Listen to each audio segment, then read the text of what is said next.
tal? Buenos días. ¿Quién vive en Nicaragua? Gente que no vende patria, bienvenidos y bienvenidas a Sin Fronteras. Hoy es 22 de junio de 2022.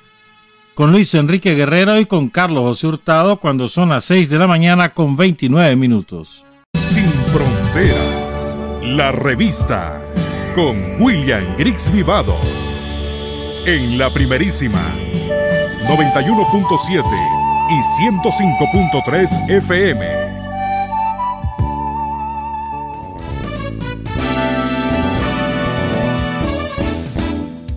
Sin fronteras para decir la verdad. Sin fronteras, trabajar, avanzar, combatir, vencer. Sin fronteras.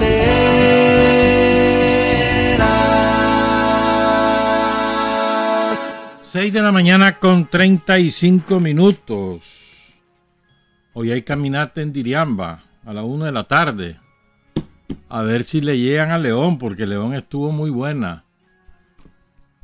La marcha del lunes por el aniversario de la liberación. Aunque en León, los leoneses cuando se lucen es para la marcha del Fortín. Ahí es cuando sale montones de leoneses. Pero estuvo muy buena la del lunes también. Mucho mejor que en otros años. Y hoy le toca a Diriamba. Y entonces vamos rumbo al 19. El 9 de julio es la marcha del repliegue. 9 de julio. La del repliegue. La caminata, pues. Y el 19 que van a haber actos en todo el país con un acto central aquí en la Plaza de la Revolución. Hoy es el cumpleaños de Rosario Murillo. Queremos saludar y felicitar a Rosario que hoy está cumpliendo T5. Felicidades a Rosario. Y hoy es el Día de la Memoria en Rusia. Es un día muy bueno en Rusia y en otros espacios, en otros territorios de lo que fue la Unión Soviética. Antes lo era también en Ucrania, antes que se volviera nazi. Increíble, ¿verdad? Pero bueno, es muy importante hoy porque el 9 de mayo lo dedican a la victoria sobre los nazis. Y el 22 de junio lo dedican a recordar a los muertos, porque es el día que Hitler invade Rusia, la Unión Soviética. ¿Ah? Y eso le costó a los pueblos de la Unión de Repúblicas Socialistas Soviéticas entre 27 y 29 millones de vidas. Se dice rápido, ¿verdad? Entre 27 y 29 millones de vidas. Ese fue el precio que tuvieron que pagar los pueblos de la Unión Soviética para liberar al mundo de Hitler, al que habían lanzado los imperios de Gran Bretaña y de Estados Unidos a atacar la Unión Soviética. Y cuando vieron que no la podía vencer, entonces se pusieron a combatirla. A las 12:15 hubo, o sea, a ver, 6 y 9, sí, ya pasó. A las 12:15 del mediodía de hora de Moscú hubo un minuto de silencio en toda Rusia. Y es muy emotivo. En la madrugada la gente se fue a poner velas en los monumentos, veladoras, pues. Es un día muy sentido para todos los pueblos porque no hay familia en la Unión Soviética que no haya perdido al menos un miembro en esa espantosa guerra que costó 27 millones hasta 29, hay otros cálculos, ¿verdad? Fueron 1418 días de terrible sufrimiento de los pueblos de la Unión Soviética. Y el Ejército Rojo, cuyo máximo jefe era Joseph Stalin, venció a Hitler y a los capitalistas, al imperialismo en todas sus denominaciones nacionales. Hay que inclinarse ante el heroísmo de todos ellos. Honor y gloria a todos los caídos en la lucha por la libertad del planeta, de la humanidad. Un día de esto me topé esta foto de esta placa La tomó Sergio Martínez Plata, la tomó el año pasado. Y él recuerda de quién se trata. Se trata de la jovencita Celia Patricia Amador. No tenía 14 años cuando la guardia somocista la mató en el repliegue. El 27-28 de junio. De las víctimas, de las más de 90 víctimas de los bombardeos de la Guardia en Piedra Quemada. Una niña, 14 añitos, iba a cumplir en septiembre de 1979. Entonces Sergio cuenta que esta placa está en uno de los callejones de la colonia Nicaragua. Está un poco desgastada, pero esto es fotos del año pasado, quizás la han remozado para este año, ¿verdad? Ojalá que sí.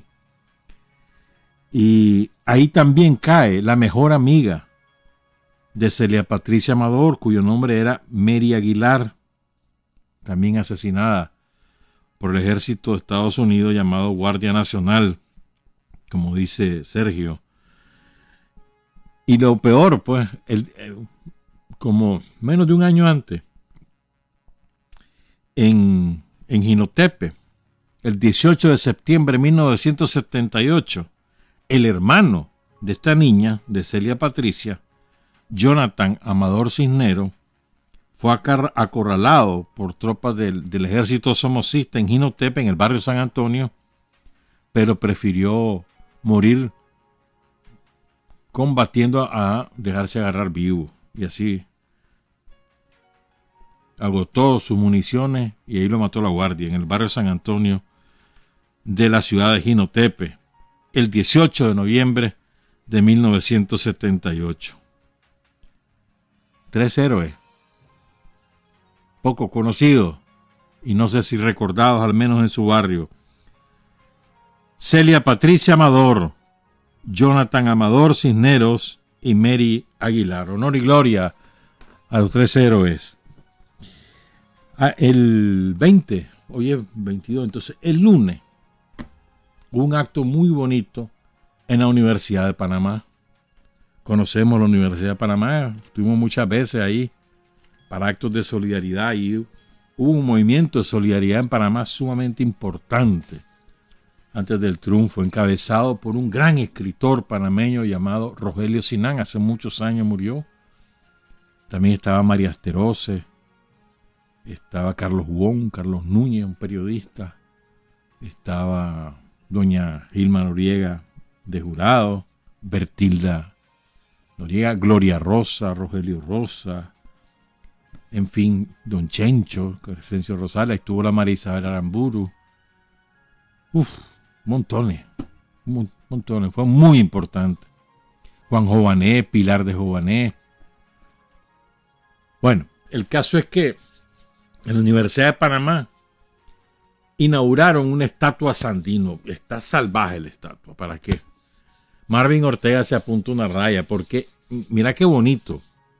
Ese monumento no fue costeado por la Universidad de Panamá ni por el Estado panameño.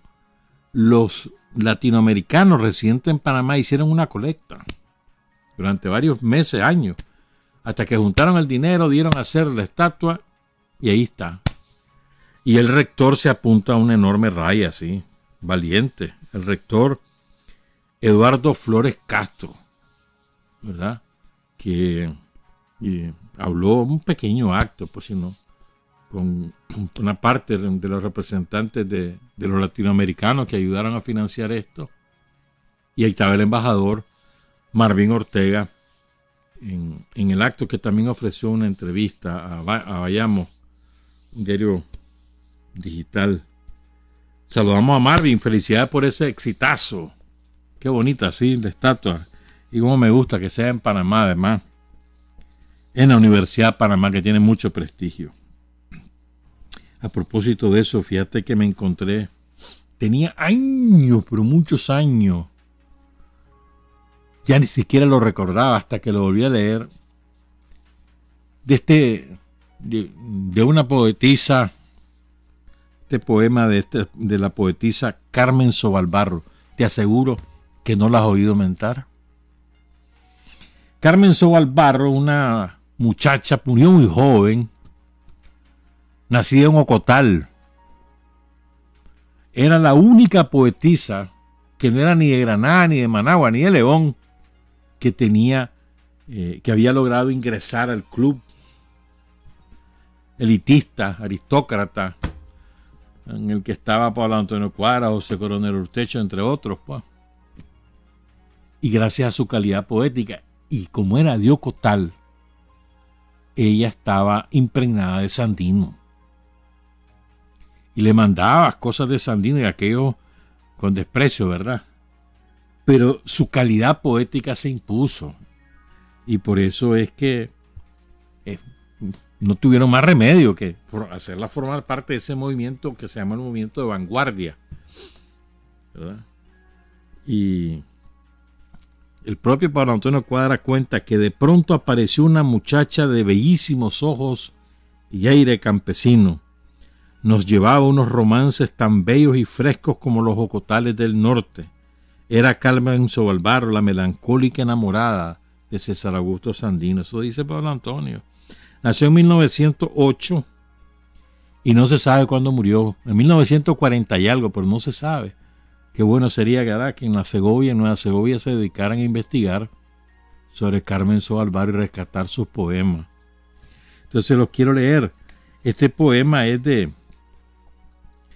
Fíjense bien, a Sandino lo matan el 21 de febrero de 1934. Y este poema es de mayo de 1934. 3 meses habían transcurrido del magnicidio y Carmen Sobalbarro escribe este poema y es valiente en aquella época, hermano. Dice, el poema se llama Cantar de ánimas, es precioso. 2 luces chocan en clara oscurana allá sobre una cumbre segoviana. Dicen que aquellas son 2 ánimas en pena. Son 2 luces amigas, él varón, ella novia. 2 luces amigas en los caminos de la Segovia. Dicen que aquellas son 2 ánimas en pena. Hay secreto de luces en las noches de verano, allá por las cruces, en el llano segoviano. Dicen que aquellas son 2 ánimas en pena. Un pájaro dice a su pájara, la luna es ave redonda. Y la pájara sacude las alas porque se asombra. Altos ocotes conocen los vientos, por los altos ocotes va mi silencio. Ay, yo tenía alma en un tiempo. Ay, él era mi ánima, ahora es silencio. ¿Qué pájara no se asombra si le cuentan que la luna de perfil es pájara redonda? Ay, Augusto, ya nadie te nombra. 2 ánimas arrastran su pena en la sombra. Bellísimo poema. Recuerden ese nombre, Carmen Sobalbarro. Qué desgracia, ¿verdad? Como es mujer, no hemos hecho lo suficiente para rescatarla. Bueno, son las 6:47. Vamos a dedicarnos hoy a Carlos Fonseca. Le vamos a leer una cosa por ahí. Ya vamos con eso. Pero antes íbamos a hablar de Francia. No hay tiempo, tal vez el viernes. Pero sí quiero referir esto porque además de lo que les contaba, de que hoy es el Día de la Memoria para los pueblos que eran de la Unión Soviética, que no solamente es Rusia, ¿verdad? Son un montón de nacionalidades, incluyendo ahora repúblicas que incluso están distanciados de Rusia, ¿verdad? No solo Ucrania. Pero es que ayer, a veces uno parece cruel con estas cosas, pero es que yo siempre he creído en esto. Si quieres la paz, prepárate para la guerra. Lo creo. Y la mejor manera de evitar una guerra es disuadir. Y en el caso de Rusia, la mejor manera de evitar que los yanquis, los franceses, los ingleses, los alemanes se les ocurra meterse a Rusia es disuadirlo con las armas nucleares y decirle, mira, date quieto. Si vos venís y lanzás una de esas bombitas, te destrozo el alma. Mira lo que tengo. Entonces, ayer el presidente Vladimir Putin anunció que a finales de este año entra en combate el Sarmat. El Sarmat es una bestialidad, una arma hipersónica. No la tiene nadie. Nadie es capaz de frenarla. Es tan poderosa que no existe defensa, ¿verdad? Y tiene un alcance de 18.000 kilómetros. 18.000 kilómetros capaz. Despega con más de 200 toneladas y al final tiene una carga útil de 10 toneladas, una salvajada. Tiene un proyectil de 35 metros de largo, 3 metros de diámetro. Y lleva 178 toneladas de combustible líquido. Es una barbaridad. Lo lanzan y son capaces de corregir el rumbo. Va en el aire y lo corrigen. Entonces, estamos orgullosos, decía Putin. No, perdón. Nuestro ejército y la armada van perfeccionándose en todos los sectores más importantes. No cabe duda de que seremos aún más fuertes. Seguiremos desarrollando y reforzando nuestras fuerzas armadas teniendo en cuenta las potenciales amenazas militares y los riesgos sobre la base de las lecciones aprendidas de los conflictos armados modernos. Estamos orgullosos de que en una operación militar especial nuestros combatientes actúen con valentía y profesionalidad como verdaderos héroes. Soldados rusos de diferentes nacionalidades luchan hombro con hombro en esta unidad, en la creencia de la rectitud de su causa, en el tremendo y verdadero apoyo popular que sienten nuestros soldados. Está el gran e indestructible poder de Rusia. Anunció también que van a hacer un uso más amplio de la robótica, van a desarrollar masivamente los drones y anunció sistemas de armas basados en nuevos principios físicos. A saber, me refiero, dice, a las armas láser electromagnéticas y otras. Un coronel retirado que se llama Víctor Litovkin dice: un misil de este tipo puede destruir medio continente europeo. Un adversario potencial debe entender que las bromas con Rusia no son buenas. Pero bueno, ahí andan provocando y que ha tenido paciencia. Bien, son las 6:52. Vamos a hablar hoy de Carlos Fonseca. Mañana es su aniversario. Mañana 23 de junio. Ahí tengo un poema que lo vamos a leer también, que me lo mandó la profesora Angelita Herrera. Me lo mandó hace rato. Es de un poeta jinotegano de Felipe Sáenz, que fue militar también. Ahí lo vamos a leer al final. Ojalá nos dé tiempo. Mañana el aniversario de Carlos, habrá actos por todos lados, habrá un acto central donde siempre llega el comandante Daniel Ortega, presidente de la República. Queremos saludar especialmente a María Aide Terán, allá en la ciudad de León, la compañera de toda la vida de Carlos Fonseca, madre de sus 2 hijos. Y saludamos también a sus hijos, pues, porque mañana es el aniversario de su papa, el papa del Frente Sandinista, hermano. Bueno, entonces fíjense, en el año, creo que fue en el 2012 creo que fue. En 2015. Roberto Sánchez, que en paz descanse Roberto, fue un gran periodista en la prensa, goyenista, originario de Mazatepe. Murió el 19 de noviembre de 2016. Y él escribió un folleto que se llama Carlos Fonseca, el bibliotecario. Así se llama. ¿Verdad? Y es precioso, es un relato precioso. Además es sabroso leer, pues. Se los recomiendo, es precioso. Se los voy a leer yo, pues, pero bueno, les recomiendo leerlo. Búsquenlo, búsquenlo. Pero quería recordar a propósito de esto, a ver, el significado del Instituto Ramírez Goyena. Miguel Ramírez, Instituto Central Miguel Ramírez Goyena, ese es el nombre. Hoy ya la secundaria ya no tiene la importancia de la que tenía hasta más o menos finales de los años 60. Más o menos. O sea, en Nicaragua no era masificada la secundaria. Por eso el Instituto Central Ramírez Goyena tenía internado. Aquí venían muchachos y muchachas de los departamentos a estudiar la secundaria en Managua. Pero además era como una universidad. O sea, en aquel tiempo la mayor parte ni siquiera se alfabetizaba, ¿verdad?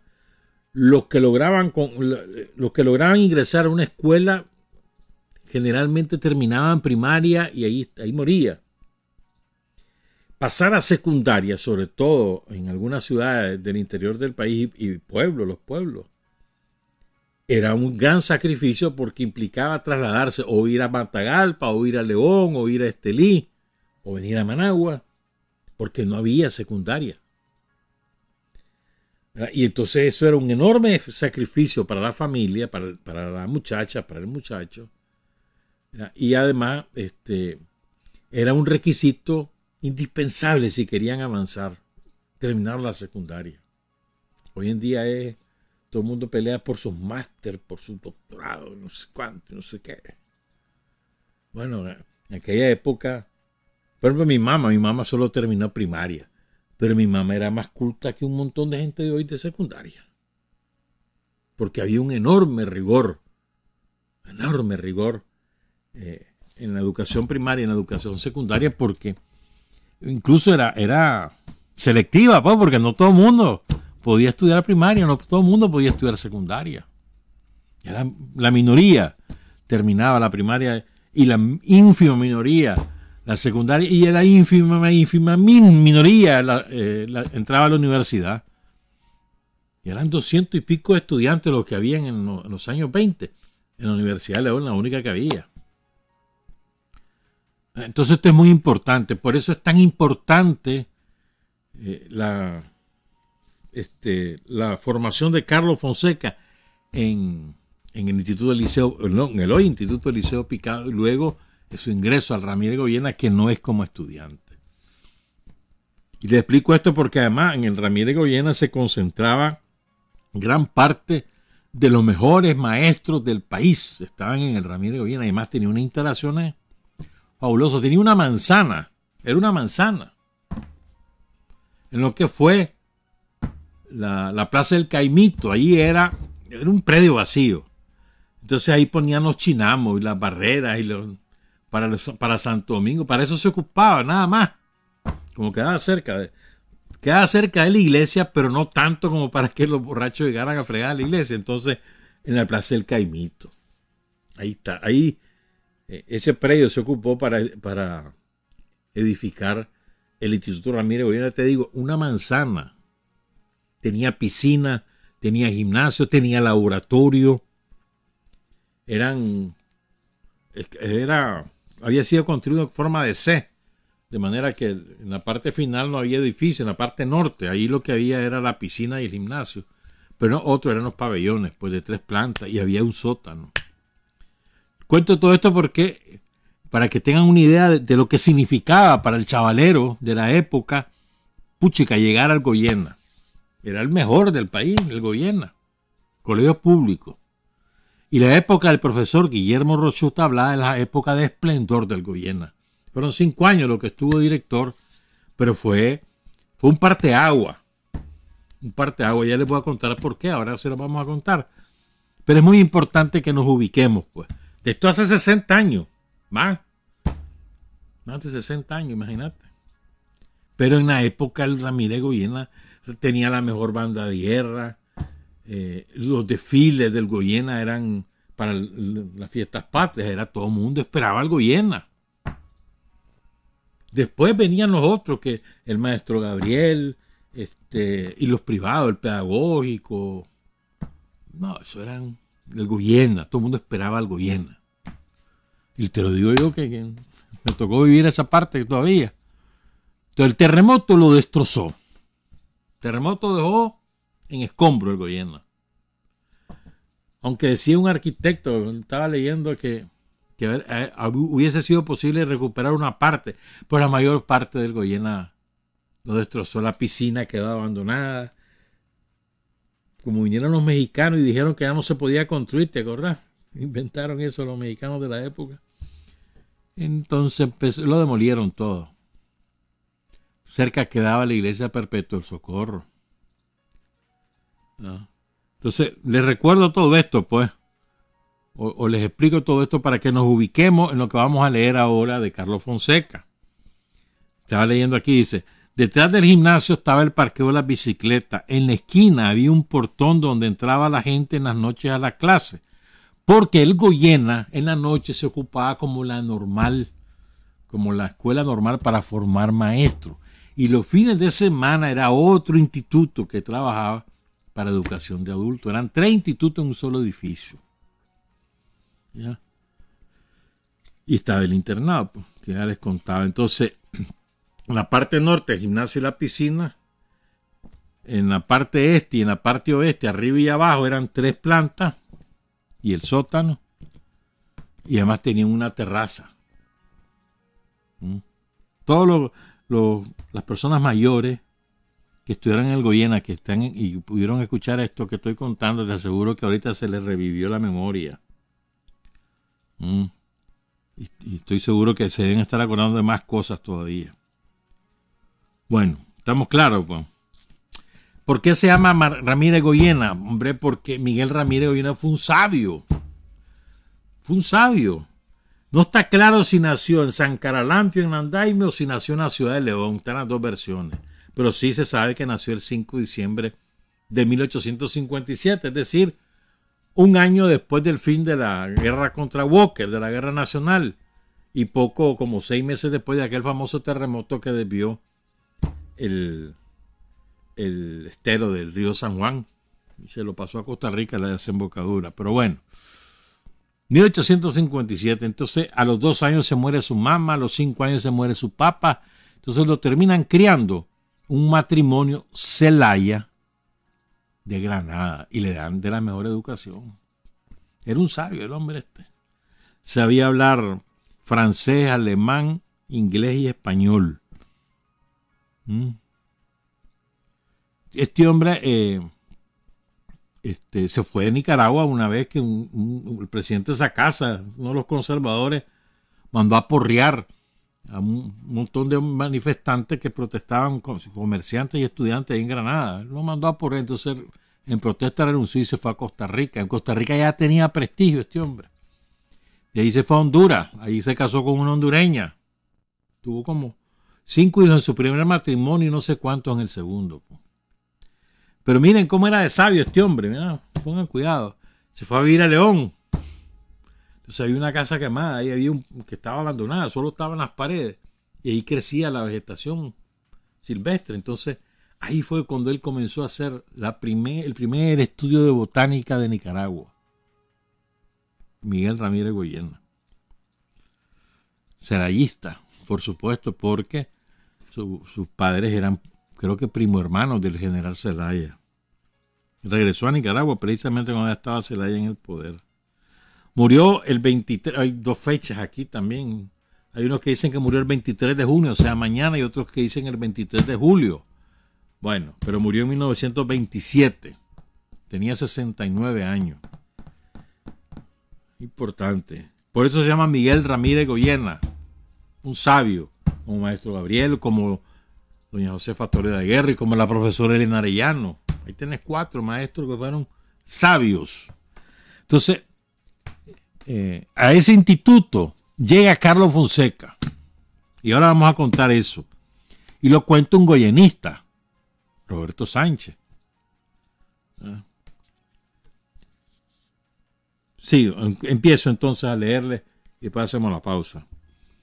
En mayo de 1955, Carlos Fonseca, recién bachillerado en el Instituto Nacional Eliseo Picado de Matagalpa, asumió el cargo de bibliotecario en el Instituto Nacional Central Ramírez Goyena, a la vez que inició estudios en la Escuela de Economía de la Universidad Nacional de Nicaragua.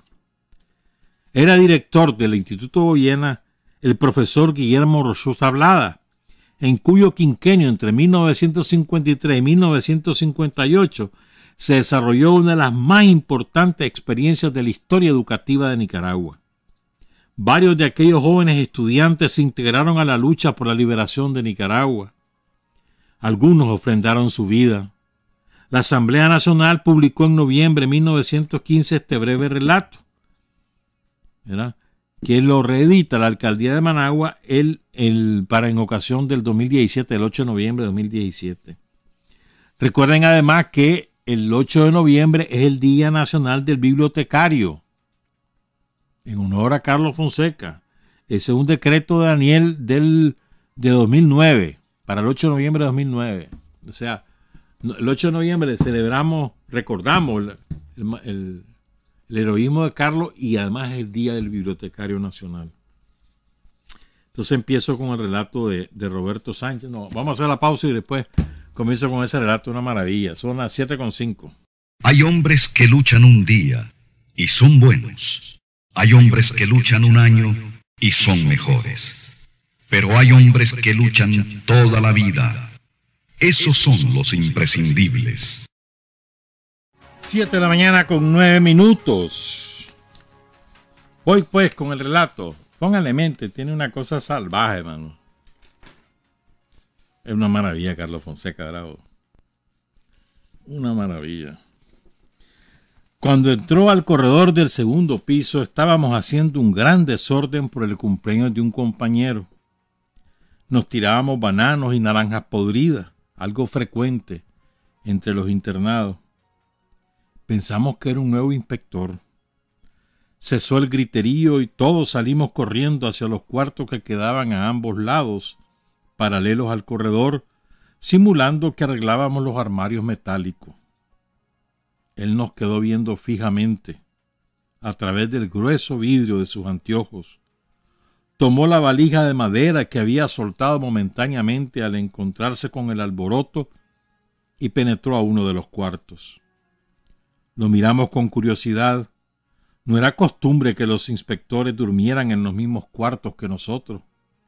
Tampoco se trataba de un alumno, ya que era el mes de mayo y el curso de 1955 ya había comenzado en el Instituto Nacional Central Ramírez Goyena. Abrió uno de los armarios. Sacó poca ropa, un par de zapatos y bastantes libros. Varios números de una revista que más tarde sabríamos se titulaba Segovia, que él había fundado en el Instituto Nacional Eliseo Picado de Matagalpa, donde se bachilleró. Después nos observó y notamos que era alto y delgado, frente amplia, con una gran manzana en la garganta, vestimenta humilde pero limpia.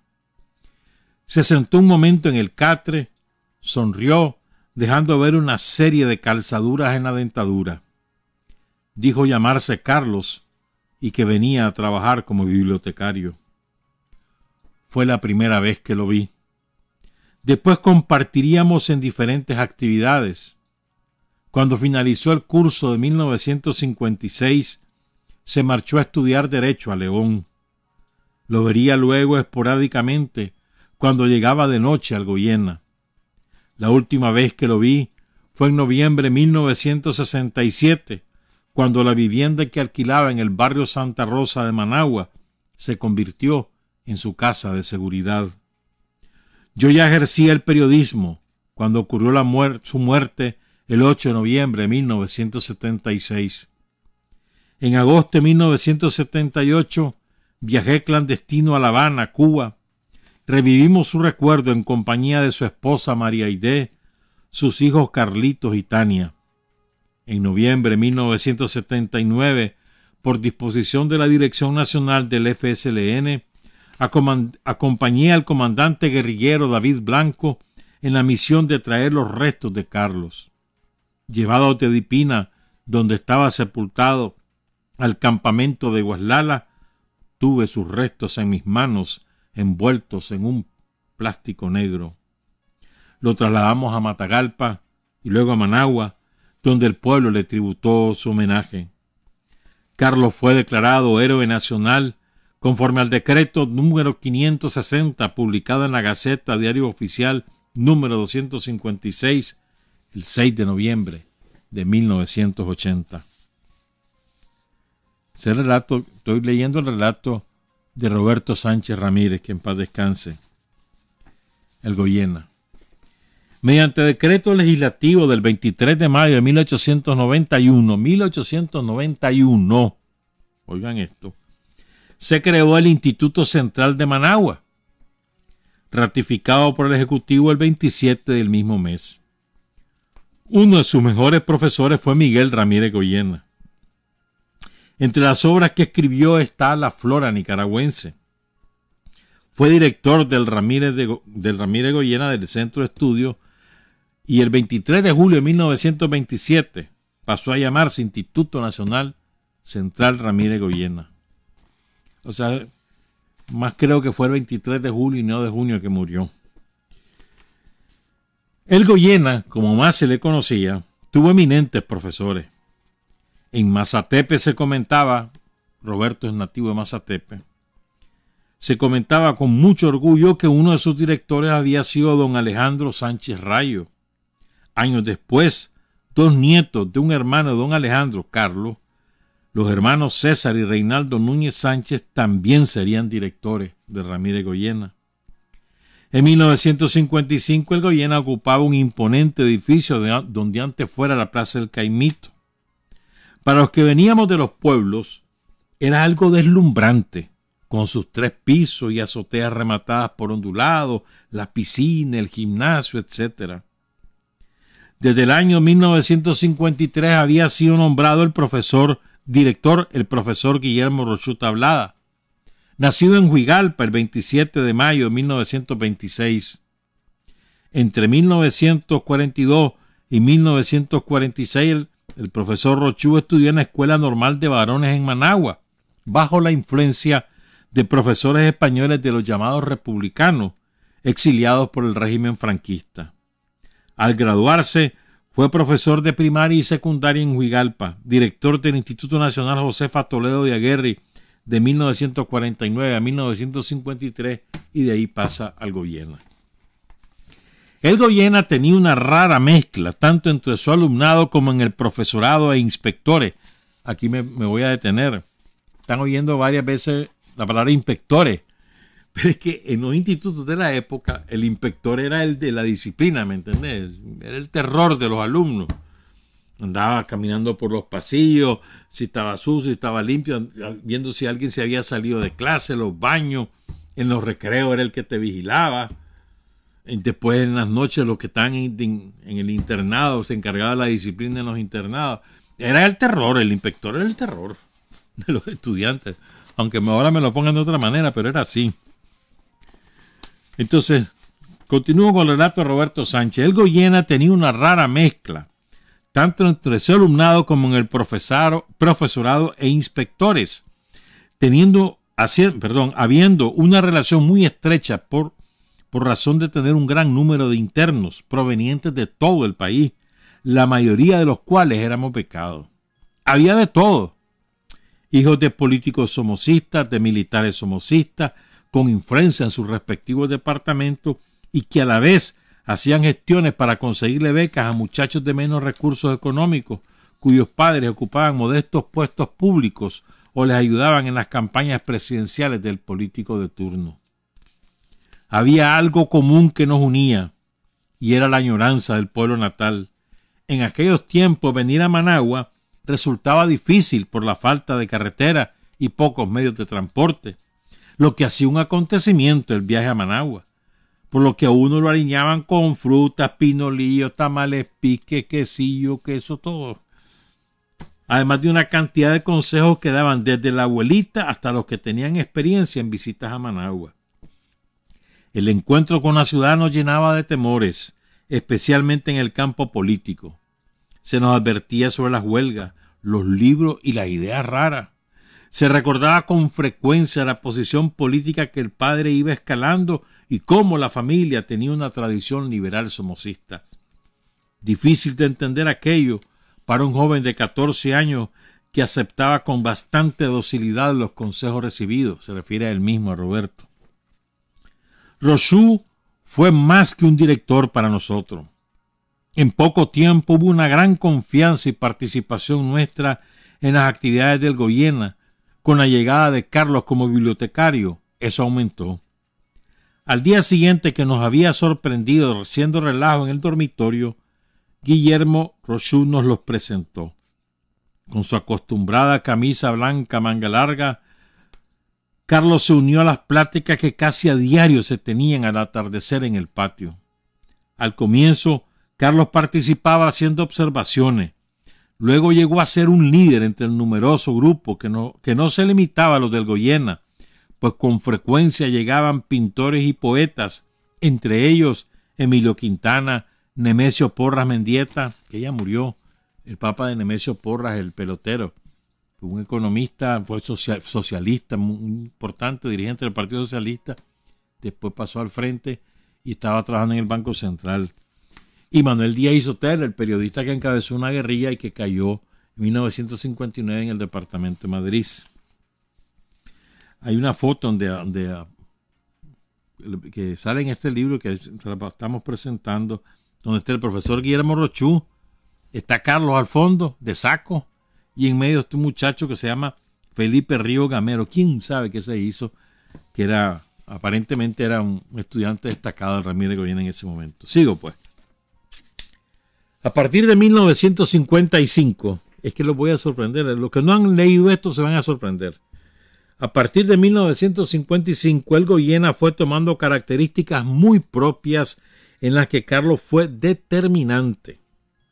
Otro factor fue la presencia de inspectores como Fernando Silva, el poeta Silva, ya fallecido, al que por su elevada estatura le decíamos inspectorón. Es que don Fernando Silva era enorme, altísimo, era como de fácil de 1,90, quizás más, quizás hasta 2 metros, sobre todo cuando estaba chaval, era gigantón. Fue magistrado del Consejo Supremo Electoral. Para 1990 él era uno de los magistrados.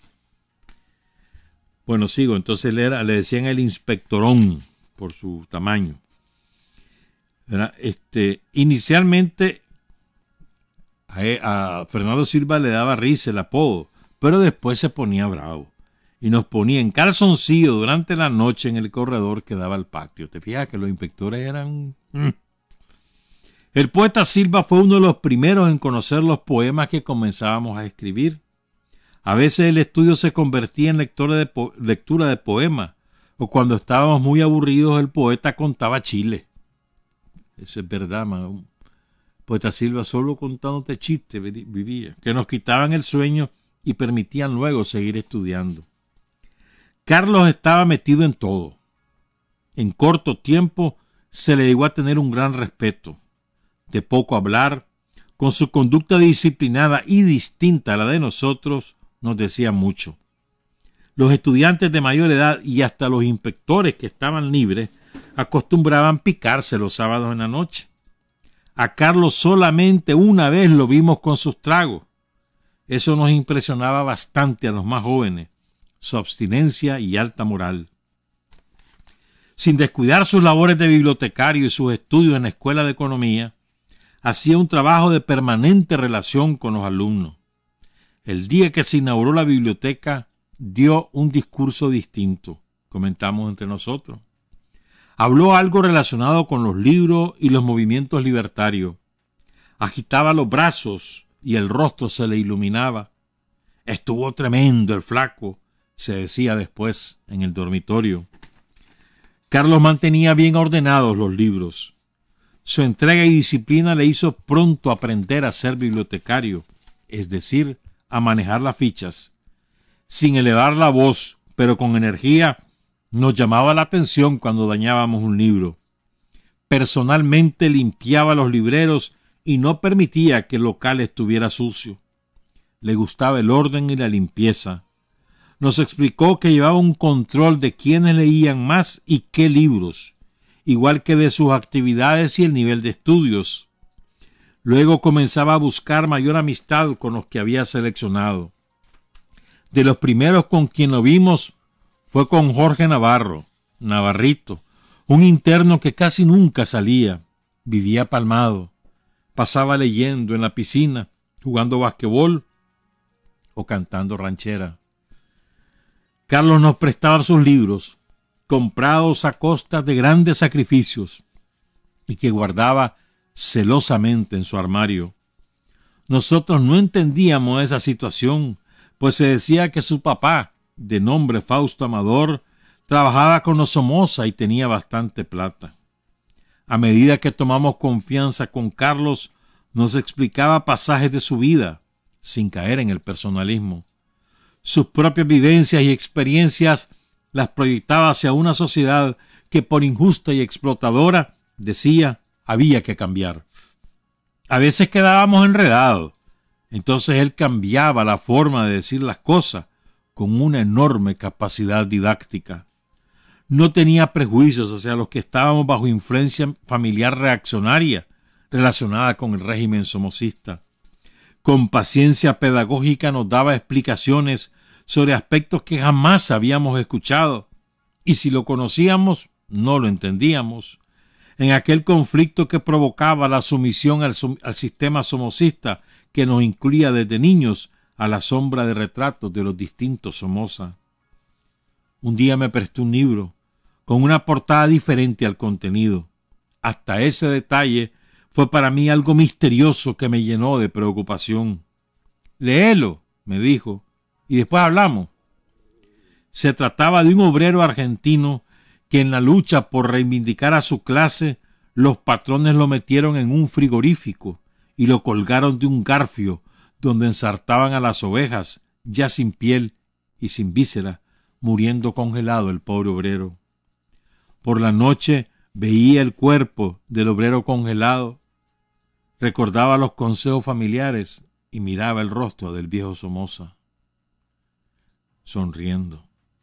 Cuando se lo conté a Carlos, únicamente comentó que era parte del proceso de transformación. Aunque no entendí mucho, cada vez más me impresionaba la seguridad con la que hablaba.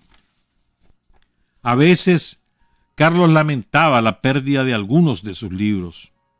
Carlos no se limitaba a ser simplemente bibliotecario, a prestar mecánicamente los libros y llenar ficha. Con su enorme capacidad, orientaba la lectura con las inquietudes que demostrábamos y muchas veces él nos ayudaba a descubrirlas. Guillermo Rochú y Carlos Fonseca fueron determinantes para aquellos jóvenes que éramos entonces.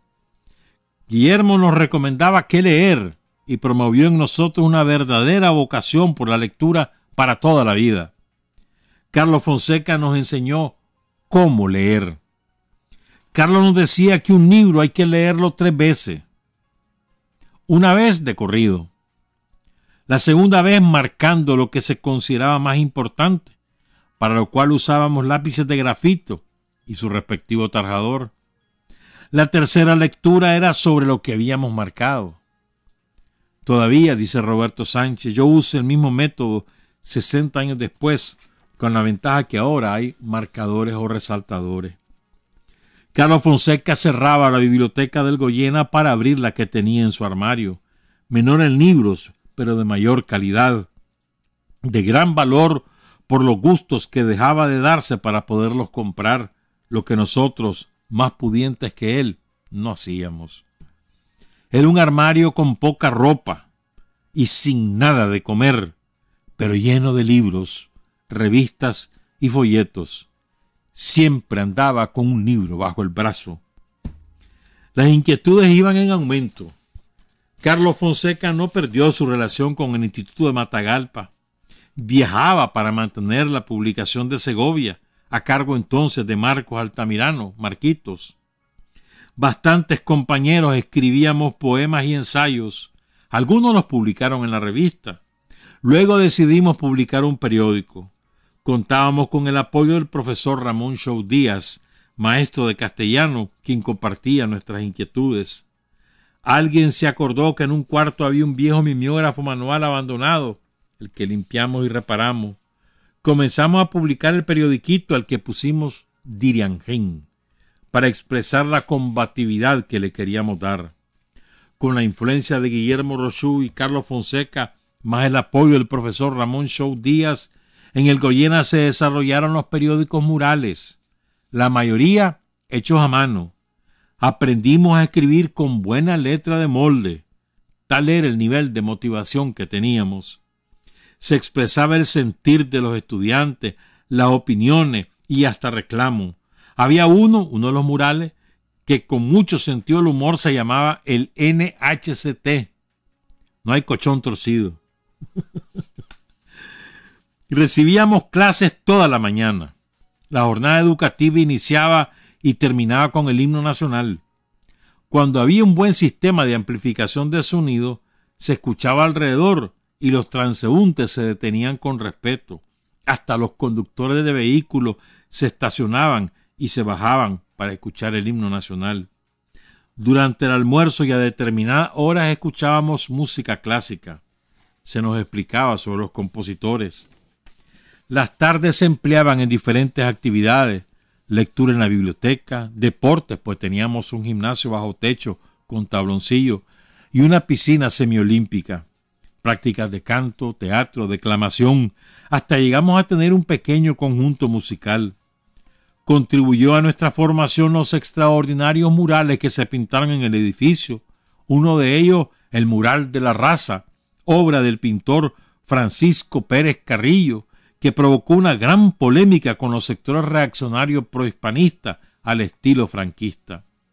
Con el tiempo llegamos a tener un comité de cultura y prensa que sacaba volantes que se imprimían en la imprenta del profesor Sofonías Salvatierra sobre la calle 15 de septiembre. Eso nos daba la oportunidad de tener largas conversaciones con el estimado historiador y conocer muchos aspectos de la vida del general Augusto C. Sandino, tema vedado y penalizado en aquella época. La labor formativa de Guillermo Rochú y Carlos Fonseca fue fortalecida por profesores de alta calidad moral y profesional, entre ellos doña Eleonor Viuda de Estrada, doña Leito, que nos daba geografía, don Salvador Hernández Salina, don Salvita, impartía raíces griegas y latinas y además era violinista.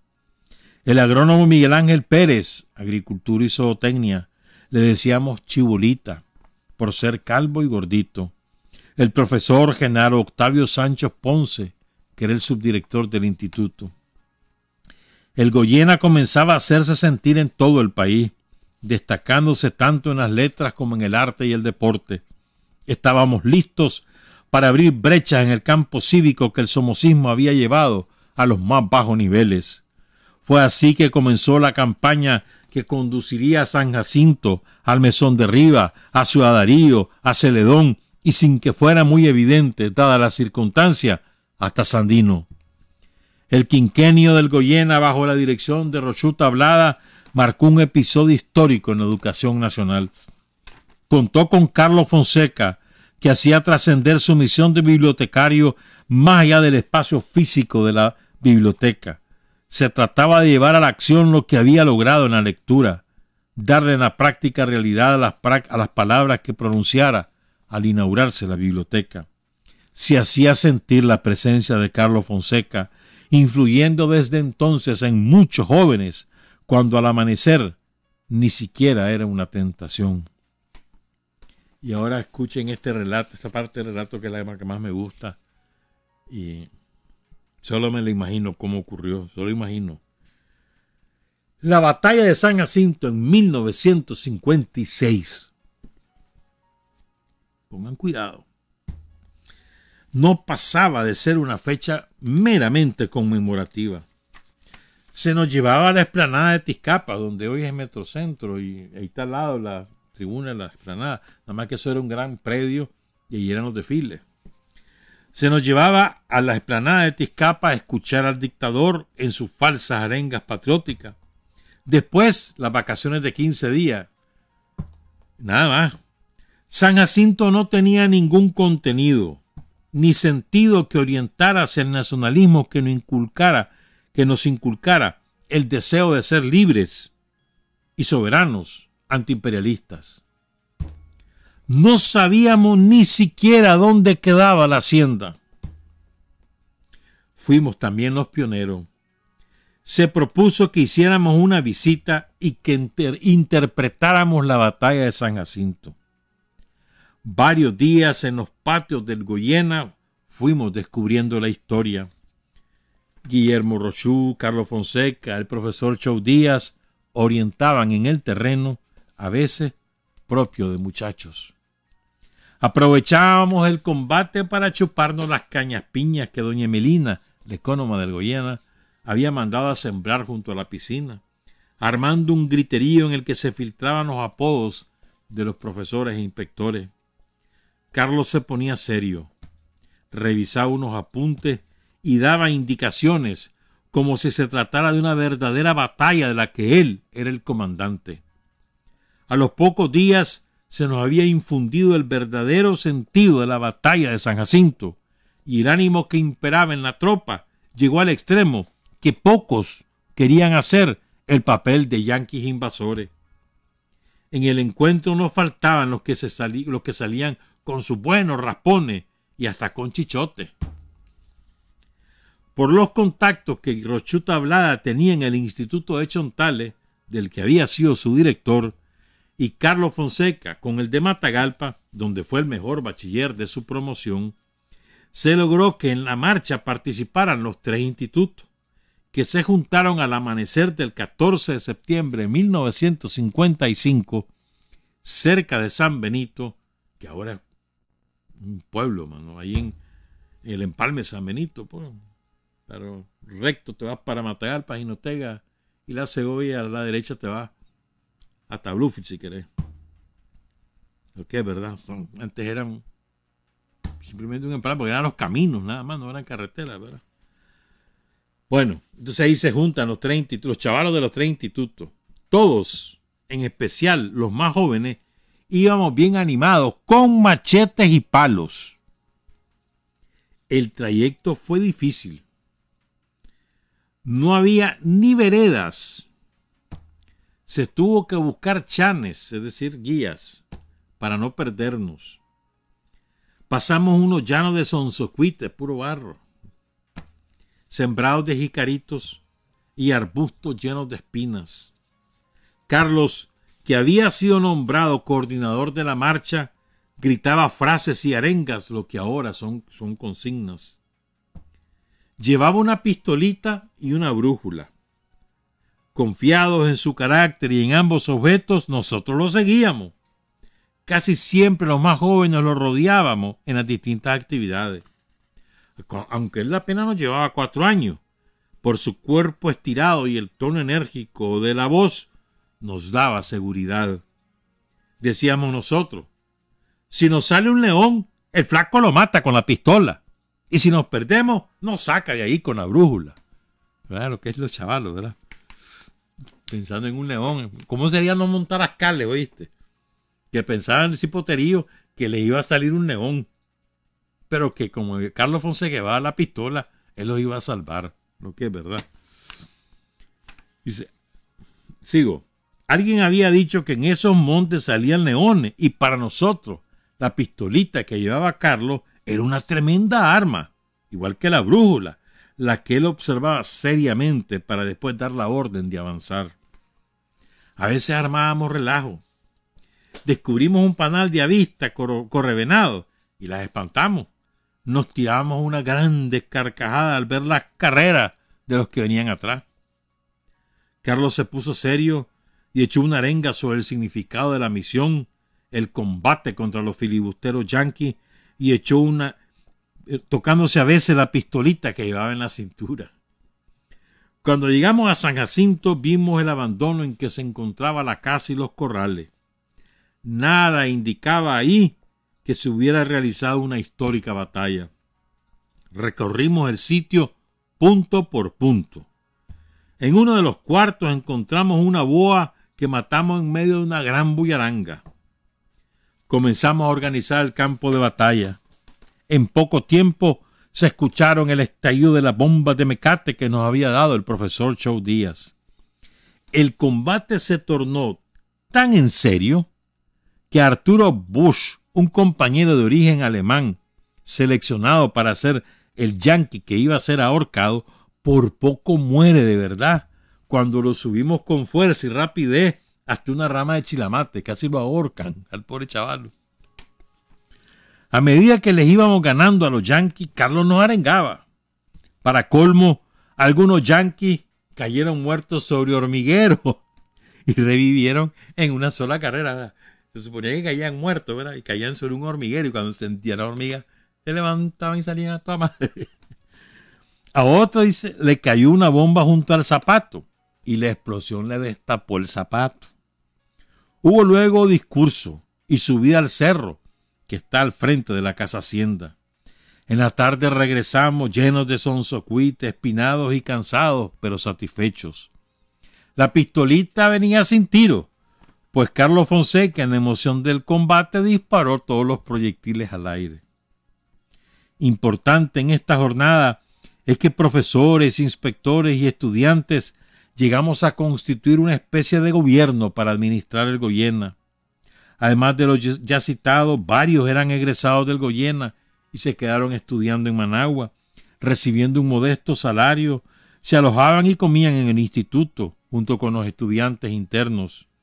Uno de los inspectores era Bayardo Altamirano López de Estelí, el profesor Altamirano, fundador del Frente Revolucionario Sandino FRS y del Frente de Liberación Nacional, el antecedente del Frente Sandinista de Liberación Nacional, que participó en la guerrilla de Raití-Bocay en 1963.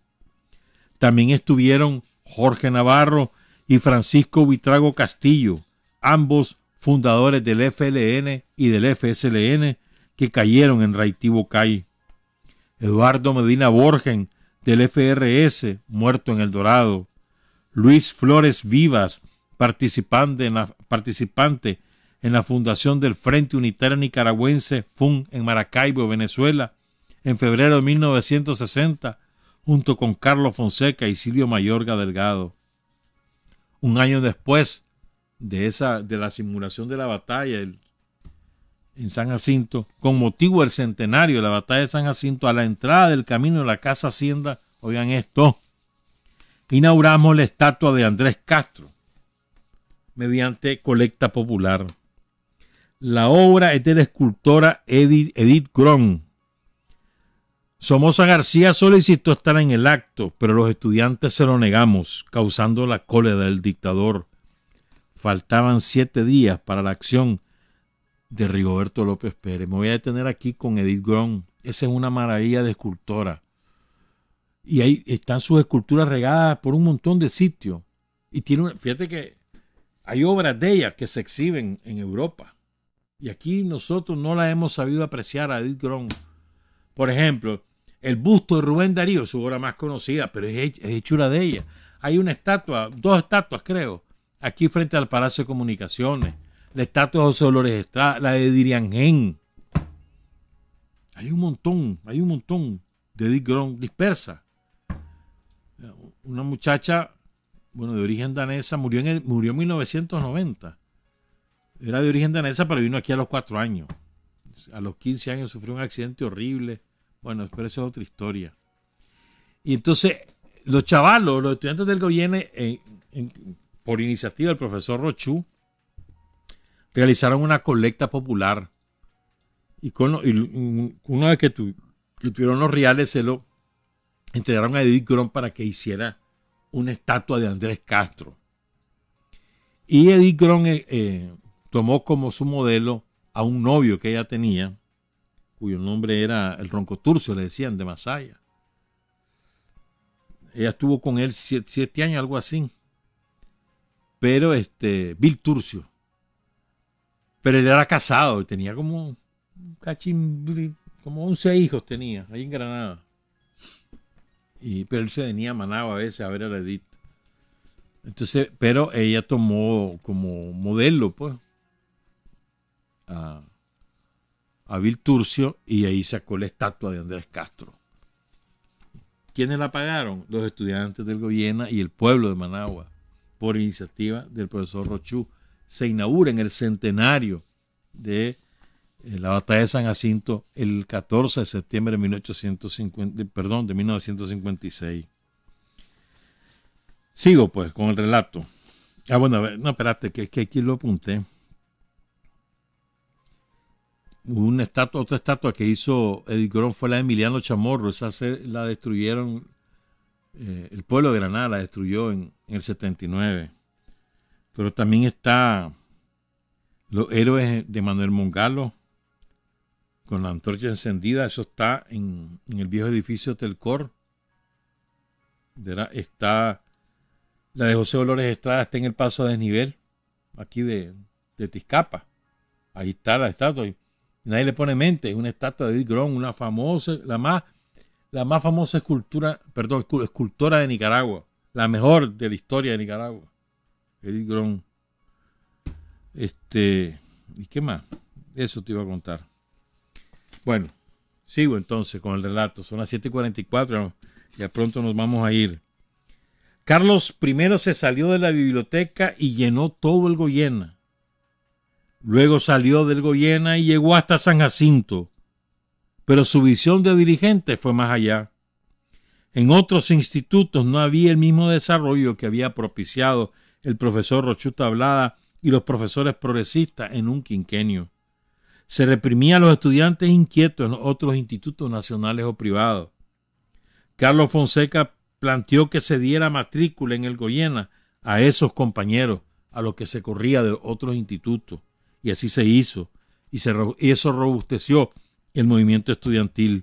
Uno de ellos fue Francisco Buitrago Castillo, al que corrieron del Instituto de Matagalpa, y quien en los 3 años que estudió en el Goyena impulsó importantes actividades, entre ellas las bibliotecas infantiles que se promovieron en todo el país. Carlos Fonseca concibió un acercamiento con líderes de colegios privados que hasta entonces mantenían una profunda brecha con los radicales del Goyena. Fue así que se iniciaron pláticas con alumnos del Instituto Pedagógico de Managua, encabezados por Fernando Gordillo, el poeta, Manolo Morales Peralta, el abogado social cristiano muerto de un infarto, pero no lo quisieron atender. Como era antisomocista, lo anduvieron de hospital en hospital hasta que llegó a lo que es hoy el Manolo Morales y ahí murió. Y Constantino Pereira, que falleció hace un par de años. Fue candidato a la presidencia en 1984. Constantino Pereira, del Partido Liberal Independiente. Luego Carlos Fonseca se fue a estudiar a León, pero las semillas estaban sembradas. Unas fueron de rápida germinación y otras más lentas, pero constante la cosecha. Ha sido el tiempo y la enseñanza de su propia existencia lo que nos han ayudado a entender tantas cosas que Carlos Fonseca hacía o decía. Su forma especial de ser bibliotecario, su trinchera de entonces, proyectado más allá de los libros y los ficheros. Un bibliotecario de bajo salario y grandes ideales, nunca ajustado al horario que estaba en la entrada de la biblioteca, buscando lectores a toda hora para darle sus propios libros y tratar de integrarlo al proceso de liberación. Un bibliotecario que ayudaba a abrir más que un libro, la senda hacia una vida nueva. Un bibliotecario, en fin, cuyo ejemplo vale más que muchas bibliotecas juntas. Y luego hay un testimonio que no entendí mucho, ni en aquel momento ni ahora, porque no está firmado por nadie. No sé si es obra de Roberto o de varios estudiantes. No sé en qué año se hizo, que se llama El Testimonio de Septiembre. No sé si me va a dar tiempo de leerlo todo, pero sí voy a leer para al menos algunas partes. Que el día 1 de septiembre de 1955, reunido en sesión extraordinaria en el Salón de Actos del Instituto Nacional Central Ramírez Goyena, previa citación de los interesados, los institutos nacionales de Managua, Matagalpa y Chontales, acordaron por unanimidad de votos realizar una operación conjunta, indicando para tal operativo el día 14 de septiembre de 1955 a las 6 de la mañana en el Valle del Oxtócal, kilómetro 42, carretera norte. ¿Vos sabías que así se llama? ¿Dónde está la Hacienda San Jacinto? No sabía. Hasta que yo leí este libro de Roberto allá hace como 5 años, me enteré que así se llama, donde está San Jacinto, el Valle de Oxtócal, donde está San Benito, pues, como lugar de concentración para los 3 institutos arriba mencionados. Que tal operativo consistirá en ir desde el punto señalado a Hacienda Los Charcos. ¿Sabía que así se llamaba ahí? En el 42, yo no sabía. Hasta la Hacienda de San Jacinto, tomar posesión de ella, de sus corrales de piedra y madera, corredores de la casa hacienda y demás flancos adyacentes, que habrá que batir a los filibusteros y ahorcar del árbol más cercano al comandante Byron Cole e izar la bandera azul y blanco y después cantar el himno nacional y los himnos de los institutos de Managua, Matagalpa y Chontales, condecorar con el más alto galardón de la patria al soldado de la Segovia, Patricio Centeno, responsable de la yeguada, así como al sargento primero, Andrés Castro, de oficio albañil e hijo preclaro de la ciudad de Managua, que como la distancia de varios kilómetros entre la carretera y la hacienda de San Jacinto se encuentra en pésimo estado, con suampos, malezas, tacotales, quebrada honda y pocas veredas transitables, se sugiere contratar 3 chanes o vaquianos para que guíen a los responsables de dichos centros de educación media por las vías más fáciles o bordearlas. Que habiéndose decidido penetrar en el lugar de los acontecimientos en la misma fecha y horas indicadas, sería el 14 de septiembre a las 12 meridianas, así que se tenga que trabajar a marcha forzada todo el mediodía antes apuntado y que los estudiantes podrán cargar, además de las vituallas tradicionales de refrescos y merienda, machetes, macanas, cuchillos, hachas, barras, alicates, rifles, tabucos, lombardas y pistolas. Todo eso van, chavalero. ¿Te imaginas qué salva esa? Que existiendo la coeducación en los institutos antes referidos, las señoritas, mira qué machista, participarán en el operativo ejerciendo aquellas funciones menos costosas, es decir, separando ramas, sirviendo de posta o señales, haciendo fogatas para espantar zancudos o atendiendo a los que fatigados cayesen desmayados. Que harán un acto cultural teniendo como escenario los propios corrales de San Jacinto y como motivo político relevante exaltar el valor de los nicaragüenses que en un pacto histórico en León el 12 de septiembre de 1856 acordaron echar mediante la acción armada y conjunta a los filibusteros e interventores pagados y alimentados por las fuerzas imperialistas de los Estados Unidos de Norteamérica. Que el amanuense en funciones quiere dejar testimonio que el operativo cívico-militar en cuestión pudo efectuarse conforme las tácticas y estrategias trazadas por los responsables, que eran pocos, pero hábiles en conducir a los jóvenes exaltados. Que durante 6 horas trabajaron jóvenes, profesores y estudiantes de los 3 institutos involucrados haciendo sendas veredas asequibles todas hasta la hacienda San Jacinto, hoy abandonada y por lo tanto llena de musgo, lianas, zorras y otras alimañas. Que en la campaña de localización y desmonte en el Valle de Oxtócal sobresalieron los profesores Gregorio Aguilar Barea, Mariano Miranda Noguera, Ramón Chou Díaz, y oigan los nombres de los estudiantes. Y los estudiantes Jorge Navarro, Francisco Buitrago, los hermanos Medina Borgen, Eduardo y John, uno de ellos caído ahí en El Dorado, y Roberto Sánchez Ramírez. Que hubo un herido llamado Esteban Duarte, oriundo de Somoto, un perdido y hallado, y 2 golpeados, Francisco Solórzano y William Aguilar Bustamante, y finalmente una desmayada, que decía llamarse Ethel Collado, luterana culta, pero no acostumbrada a estas fatigas y desmanes. Que fue alentador también observar que padres de familia empuñaron filosos instrumentos de despal y destajo, y madres que hacían de socorristas, y campesinos y obreros y choferes y empleados públicos que colaboraron con su patriótico esfuerzo nunca visto. Que centenares de gente del pueblo tomaron los machetes y cuando implantaron el asta y bandera en lo más alto de la colina de la hacienda al fin ubicada, todos levantaron sus armas y las dispararon al aire en una atronadora salva en favor de los héroes y mártires caídos en la primera lucha antiimperialista ocurrida, según los anales, en este lugar de Centroamérica y circunscrito en el área del Caribe. que para eficacia del operativo se organizaron 3 columnas, a saber, la columna norte del Instituto Nacional de Matagalpa Liceo Picado bajo la responsabilidad de Carlos Arroyo Buitrago. La columna central del Instituto Nacional Central Ramírez Goyena bajo la responsabilidad de Guillermo Rosu Tablada. La columna sur del Instituto Nacional de Chontales Josefa Toledo de Aguerri bajo la responsabilidad de Víctor Manuel Báez Suárez. Y como coordinador general del Frente Norte, Frente Central y Frente Sur, el joven Carlos Fonseca, bibliotecario del Instituto Nacional Central Ramírez Goyena, poseedor de una pistola automática 22 marca Beretta que muy bien disparó y luego enfundó para mejores tiros, portador de un informe y croquis del general José Dolores Estrada, héroe nacional de sobra conocido, a quien siempre consultó, y asimismo manipulador de una brújula poco legible por lo usada y que él leyó y no leyó, dada su miopía azul congénita y vacilante.